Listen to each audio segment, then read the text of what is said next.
Hindi pwede yun eh. Sino ba yung mga nandyan ngayon na nagbibida na hindi sumusunod sa konstitusyon? Nandyan Sino kasi po? namamayagpag. Si De Lima. Okay. Di ba? Nag-TNRO siya ng Korte Suprema. Hindi we niya should sinunod. know. Ito yung mga kamote na ayaw sumunod sa Korte Suprema. Ina-undermine nila ang Korte Suprema. Hindi po pwede yun. Kasi kailangan may referee between the Constitution and the acts of any department of government. Nandiyan ang Supreme Court para sabihin kung anong pwede, anong hindi. So, paggawa ng batas, paggawa mo ng rules, walang pwedeng makialam. Pero pag pinapatupad mo na yan at yan ay ilabag sa konstitusyon, ang Korte Suprema ang inatangan ng konstitusyon, under the expanded judicial powers to determine if there is grave abuse of discretion on the part of any instrumentality of government, maging yan ay ang Pangulo Opo. by way of executive orders o yung ginagawa ng kanyang mga departamento or legislature. Hindi mo pwede sabihin, hindi ako susunod yan kasi ang opinion ko iba. Mali. Kalokohan yun. Mali. May problema tayo dyan. Yun na. Yung ganyang attitude, dapat yan hindi na. Ine-elect muli. Ang problema kasi, halal tayo ng halal ng mga kamoting kahoy sa House at saka sa Senado. Ang dami nating kamoting kahoy na inilagay dyan. Wake up call yan, attorney. Di ba? Good. Yun ang mabigat. Opo. Hindi pwede yan. Hindi pwede yung ginagawa ni Tito Sotto. In fact, may mga grupo na gustong mag-file ng indirect contempt complaint against Tito Sotto at ethics complaint sa mga pinagsasabi niya laban sa Korte Suprema. Hindi pwede yun eh. Yun. Hindi dapat yun. Pero tong si Congressman Lawrence, defensor, siguro take note on that. Ito pa, sinabi pa nitong kamoting ito. Sabi niya, it bothers me that they, ibig sabihin daw yung mga Supreme Court justices, are dictating on how we interpret our session days. It bothers me that they are suggesting how we should proceed with impeachment referral, especially if impeachment complaints are endorsed by all members of the House. Nandun po yung procedure. Hindi naman kayo nag-set ng procedure eh. Nasa konstitusyon, in-interpret lamang ng Korte Suprema kung anong ibig sabihin noong konstitusyon. In relation to the due process clause of the Constitution. Kasi lahat po ng ginagawa ng lahat ng tao, lahat ng official acts ng gobyerno ay dapat subject to due process. To due process. Bakit? Sa Bill of Rights, kauna-unahan, Article 3, Section 1, no person shall be deprived of life, liberty, or property without due process of law. Bakit unang-una yang due process clause sa Bill of Rights? The Bill of Rights being a limitation on the rights of government. Ang sabi ni Professor Jelinek, isang constitutionalist, a constitution is basically two parts. Yung American Constitution. Most of it, ang karamihan yan, sets down the powers of government. Anong pwedeng gawin ng gobyerno? Anong pwedeng gawin ng executive? Anong pwedeng gawin ng legislature? Anong pwedeng gawin ng judiciary? That is the first part. The second part, maliit na bahagi lamang, kudit ito ay mas mahalaga, ay the Bill of Rights. Bakit mahalaga ang Bill of Rights? Bakit po? Because it is a limitation on the powers of government. Bakit mahalaga na may limitasyon? Without limitations on the powers of government, ang gobyerno na makapangyarihan ay prone to abuse. Kung walang pipigil sa matinding kapangyarihan ng legislature, malaki ang budget nila, lalo ng executive. Hawak pa niya yung armed forces. Yes. Malawak ang kapangyarihan ng mga departamento ng gobyerno. Kung walang Bill of Rights na maglilimita dyan, Maabuso. magiging Abuso. dictatorship. Dictatorship. Di ba? Maabuso. Kaya napakahalaga niyan. Kaya nga, ang Bill of Rights is called constitutional limitation. Ito yung poder. Ito pwede mong gawin pagdating sa Bill of Rights, eto ang mga hindi mo pwedeng gawin sapagkat yan ay sisikil sa kapangyarihan ng mga citizen. Yun. Oo. Ayos pala yun. Yun ang social contract na tinatawag. Tama po. Social contract. Ang social contract, kami ay magbabayad ng buwis. Opo. Kami ay susunod sa batas. Opo. Yun ang gagawin namin. Kami kami mamumuhay ng ayon sa batas. Yun. Pag sinabi ng batas, coding, yung sasakyan ko sa Lunes, hindi ko ilalabas yung sasakyan ko. Oo. Pag sinabi ng batas, bawal tumawid dito, susunod kami. Yes. Pero, yung aming kinikita, ipapamahagi namin sa inyo. Ngunit, poprotektahan nyo kami. Yun. Yung flood control, gawin nyo ng maayos para kami hindi bahain. Yung kalye, ayusin nyo para hindi lubak-lubak, para hindi kami matraffic, hindi masira sa sasakyan namin. Magkaroon kayo ng pulis para hindi kami mapatayin o pagnakawan o saktan ng mga kriminal. Yun ang kontrata natin sa gobyerno. Ang tawag doon, the social contract. Social At contract. ang kontrata natin, kami ay magpapasa ng konstitusyon. Kasi ang konstitusyon, hindi po ginawa yan ng Constitutional Commission. Sila ang nag-draft. Pero ang bumoto dyan, kung payag sila o hindi, ay ang taong bayan. Bakit? Dahil in a democracy, ang makapangyarihan ay hindi yung executive, legislative at judiciary. Yung taong bayan. Kaya nga yung preamble, we, the sovereign Filipino people, kami ang may kapangyarihan, pinahiram lamang namin sa inyo. Di ba? Kasi kami naman lahat, hindi labo-labo. Pinahiram namin yung executive power kung sinong nakaupong presidente. Pinahiram namin yung makapangyarihan namin gumawa ng batas dito sa legislature. Kaya nga hinahalal yan eh. At yung power to interpret the law, binigay namin sa hukuman, hindi hinahalal yan. Bakit? Para independent sila sa iniisip ng tao. Kahit hindi popular, kasi sometimes may mga bagay na popular. Yung hit na hit sa mga tao. Pero mali naman. Labag naman sa batas. Katulad ngayon, maraming gusto. Yung mga congressmen na may anomalya. Sugurin na lang sa bahay, ilabas, kalad-kalin palabas ng bahay, tibitin ng pati warik sa puno. Pero hindi mo pwedeng gawin yun. Pero yun, popular yun, Sabihin mo sa mga tao, gusto nilang gawin yun. Katulad nung nangyari sa Nepal, di ba? Sinunog yung mga building. Grabe yun. Yun ang popular at that time, pero hindi pwede yun. Kaya may korte, hindi halal. Kasi para hindi sila nakikisama sa kung anong trending. Yun po Yun ganun ang logic noon. Kaya nga, may check and balance. Ngayon, kung sisirain mo ang tiwala ng taong bayan, babakbakan mo ng babakbakan sa Korte Suprema, masama yan. Kasi, paano kung ayaw nang maniwala sa Supreme Court? Paano kung may kaso kami ni Victor? Natalo ako, nanalo siya, sasabihin niya, yung mga kongresista hindi naman ginagalo Supreme Court, hindi ko susundin yung order. Kaya na rin sila, patay na. Halimbawa, natalo ako. Sabi ko, hindi ko susundin, hindi ako magbabayad kay Victor.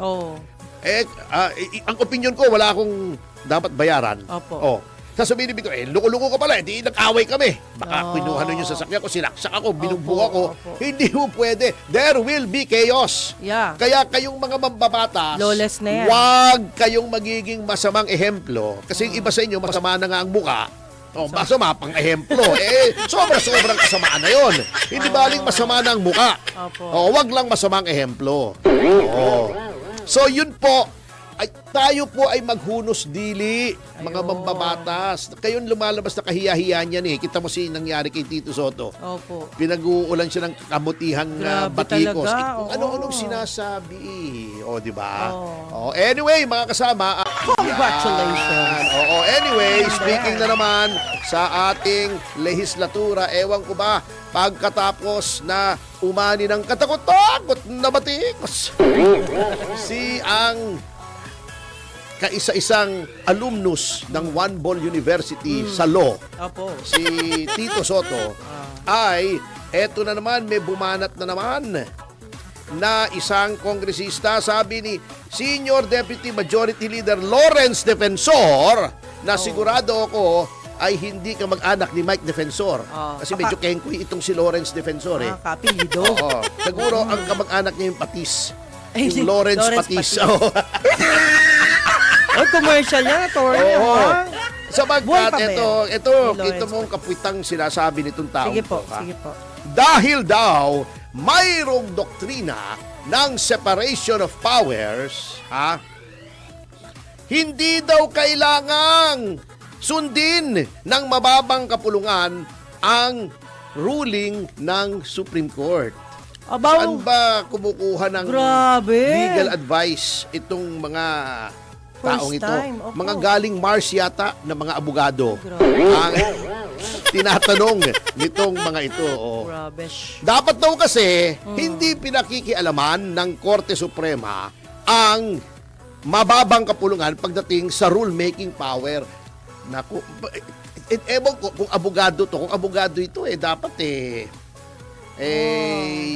siguro Teka muna. magtinda na lang to ng kamote. Mababang kapulungan, di ba lawmaker? Kaya nga, O, ano yung hindi rulemaker? pa nila alam na kayo ang gumagawa Magkaiba ng yun, batas. Opo. Pero ang Korte Suprema ang nag-i-interpret ng Yun, batas. yun ang ibig sabihin Bumanat na naman kayo, sabi ba naman ito, I don't see any clear sign of grave abuse of discretion on the part of the rules of the House. Ikaw, baliwala ang opinion mo, Ayun. Congressman Lawrence Defensor. Hindi ka naman hukuman Ikaw, siyempre, wala ka nakikita. Kayo yun pero sinabi na ng Korte Suprema, mali yung ginawa nyo doon sa impeachment. Ayusin nyo yung rules nyo. Sumunod kayo. Ano ba naman kayo? Grabe ang kayabangan na ng House of Representatives. Nagpapakilala lang yan, sir. Ibang klaseng level na hindi ko maarok. Kaya immature ang ating Grabe, democracy at walang nararating ang ating bayan dahil hindi natin ginagalang ang Yo. korte. No, mali po Di yun. ba? Kita mo. Kita mo sa Amerika.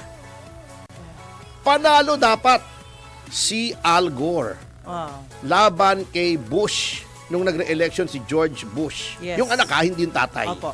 Yung tatay yung sa Desert Storm di ba? Sa Desert Shield. Yung anak, di ba, naging governor Opo. ng Texas, si George Bush. Then, naging presidente. Yung second term niya, di ba, 2 terms ang presidente ng Amerika. Yes. 4 years, 4 years. Yes po. Nung re-election siya, kinalaban siya ni Al Gore. Yan. Si Bush. Okay. Okay. Mali yata ako. Si Clinton yata ang presidente, vice president si Al Gore. Mali ako, sorry. That time. Ngayon, naalala ko na. Okay. Tapos ng term ni Clinton, si Al Gore ang inilaban niyang presidente. Ang challenger si George Bush. Okay. Sa state of Texas, ang gobernador, yung kapatid ni George Bush, si Jeb Bush. Sagwa ng pangalan Jeb. Parang pantot yata.